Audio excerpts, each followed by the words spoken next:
Hello and welcome to another episode of SmartTips. I'm Jeff Gonzalez, and today I'm going to walk us through how we can deliver permissions at every level of our solution. Let's jump in and build this out together and see what I mean.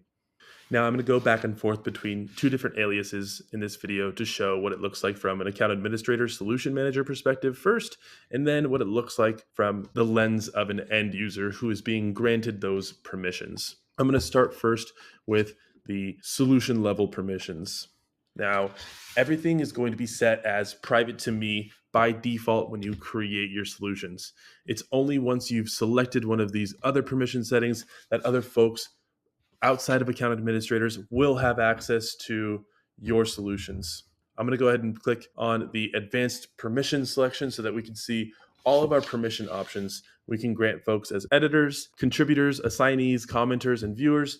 We give a pretty brief description of what each of those includes. I also will have a help article to the full description of each of these permission levels in our description. You have the ability to grant those levels of permission to individual members or teams that you've set up within your account administration settings. Now at the table level, if we set up permissions at the solution level for the entire solution, I'm guessing you could figure out where we're going to set these permissions up for the table level. That is found in the table drop-down menu. In this case, I don't want to make it so that everybody has access to change requests. Maybe I only want a handful of people to review these requests. And if those changes are made to the project, I will leave a comment with the given context for whoever else needs it outside of this small group. If I show this list, as you can see, my other alias is not granted access to it. So when I switch to the other user, you're going to see what the experience looks like to access this solution, but not see a table like change requests or potentially weekly stand-ups if I don't want to crowd the solution and I want to make it as simple as possible when I'm inviting that user into my SmartSuite solution. We have the same levels of access that I showed earlier, from full access all the way down to viewer, to give you that maximum flexibility when delivering permissions to your team. Now let's talk about what it looks like to deliver permissions at the field level. Let's say we're in our projects table. I've created a view that outlines where we're at with budget. I can hide and show as many fields as I want in the fields to display menu. But at the end of the day, somebody could set up their own view. And if they have access to fields, they can see all of that information, or potentially even just open up a record and see all of the data that lives within that record. So how is it that I deliver permissions to say, I'm the only one who should be able to see these fields, or anybody else who is also a solution manager or account administrator? That is found at the field level drop-down menu. Edit field permissions allows you to say who can view and edit this field and who can just view this field. Important to note that you want to start here by saying who can view and edit. In this case, I don't want anybody to be able to edit, but I want to override that and I want a handful of people to be able to view this field. As you can see, I have not allowed my other test account, Jeff Gonzalez.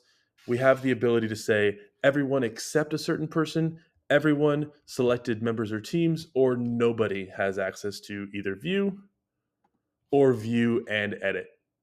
Gives you a ton of flexibility for being able to articulate exactly what you want from your experience. But this entire view that you see here from the solution manager's perspective will be, in theory, and we're going to see in a moment, completely blank for that end user when they get invited. Let's switch gears and see what the experience looks like now at this point that we have set up our permissions for the rest of the team. I'm logged in now as my test account user, and as you can see, I haven't been given permissions to any solutions throughout the entire workspace. It looks completely empty. The moment that that solution manager or account administrator says that I have access to the project management template from within the permission settings, it will immediately populate within my workspace. I don't have to refresh or do anything on my end. I can now see that I have access to the solution.